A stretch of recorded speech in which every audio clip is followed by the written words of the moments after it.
Ladies and gentlemen, a very good evening to all of you present here today. I am Dikshita Balluru, your Hyderabadi Kudi. So, I really welcome you all to the first version of English Open Mic conducted by Timeless Amritsar, that is spoken words. If we are passionate about any art that we pursue, that helps us to grow, to evolve, to become better human beings, because we are all in this process of evolution.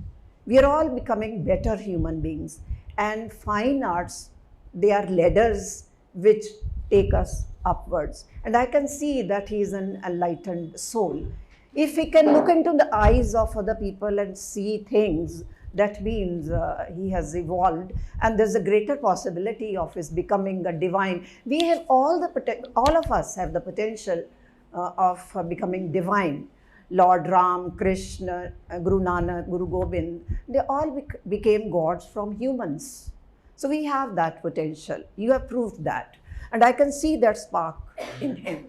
And maybe in others too. In others too. I don't want to disappoint others.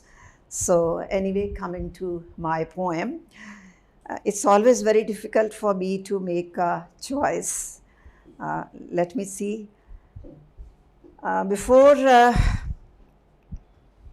I decided to join this session, I scribbled a few lines, but your name, Aman? Sahil. Sahil said that he doesn't know whether what he's writing is poetry or not, but he tries to rhyme. But what I have written is not rhyming even. So you can see what kind of poem it is. It's about life, what it means to live. To live is not just to breathe. To live is not just to breathe. To live is to overflow with love every time you breathe. To live is to be a helping hand. To live is to be a helping hand in someone's time of need. To live is to stretch your limits. When people tell you, you can't do this, these are your limits. To live is to stretch your limits beyond others' fancies' reach. Beyond others' fancies' reach, to live is to give the less fortunate everything that's within your reach. To live is to be friends with death, to know that death is round the corner, it can come anytime, to be friends with it, to be okay with it. To live is to be friends with death and let every moment with action speak. To live is to align with nature and mankind. To live is to align with nature and mankind, a frictionless existence with every breed and kind. To live is not to compare or compete. To live is not to compare or compete, but be proud that you are the only one of your kind, whole and complete. To live is to evolve constantly in the process of being. We are called human beings because we are in the process of being. There are still chances, there are still possibilities of our becoming better. That's why we are called beings, and no other creature is called a being. To live is to evolve constantly in the process of being, capable of attaining godly stature in the garb of a human being. That is to live. If you allow one more poem.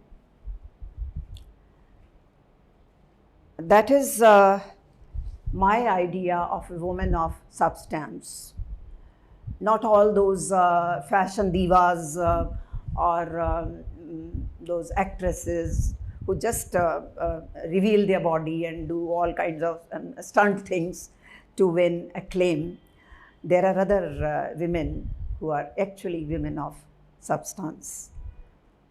Honored be the woman who retrieves her freedom from the wreckage of an unholy alliance, the marriage that doesn't work, if she comes out of that. Honored be the woman who retrieves her freedom from the wreckage of an unholy alliance, unyoked from the crippling bond, marches on with dignity and buoyance. Gives a daring dam to the jeers and leers of patriarchy's autocrats. Gives a daring dam to the jeers and leers of patriarchy's autocrats, carves her own kingdom of dreams. Carves her own kingdom of dreams, unfettered by diseased familial customs and society's diabolic dictates. Unfettered by diseased familial customs and society's diabolic dictates, demolishes the bastions of male hegemony with the powder of her grit and determination.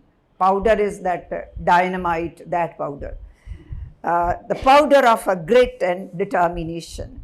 Roams the highest skies and fathoms deepest ocean. Roams the highest skies and fathoms deepest ocean, emerges stronger from assaults, ordeals, and trials by fire. There are trials by fire even in this age for women. You always require two people to commit something wrong, you know what I mean. But it's the woman who is always blamed.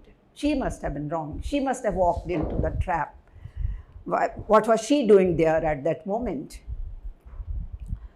So, emerges stronger from assaults, ordeals, and trials by fire, unscathed and undeterred, proves every detractor a liar. To her, singlehood is not a stigma, though people feel this is a stigma, she's a single. To her, singlehood is not a stigma, widowhood not end of the road. Widowhood not end of the road. No longer a creeper that needs a tree to lean on. No longer a creeper that needs a tree to lean on, carries with elan her burden and load. Salute to the earth-like magnanimity. Salute to the earth-like magnanimity of the womb that nurtures a seed from another tree, surrogate mothers. I'm saluting them. Salute to the earth-like magnanimity of the womb that nurtures the seed from another tree, empties a part of herself into it. Empties a part of herself into it, and from the umbilical bond sets it free. What a sacrifice. Writes her own script, apportions herself a role she likes. She is a woman of substance. She writes a script of her own life. She is the director of her own life.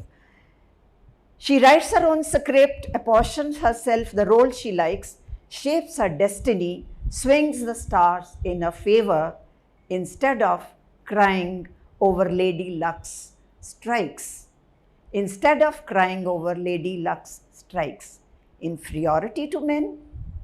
Because it is always said women are inferior to men. Inferiority to men, she gives it two hoots. She gives it two hoots, queen of her territory, sticks to her ground like daisy roots. Because daisy roots are very tough into the ground, cannot be easily taken out. Thank you.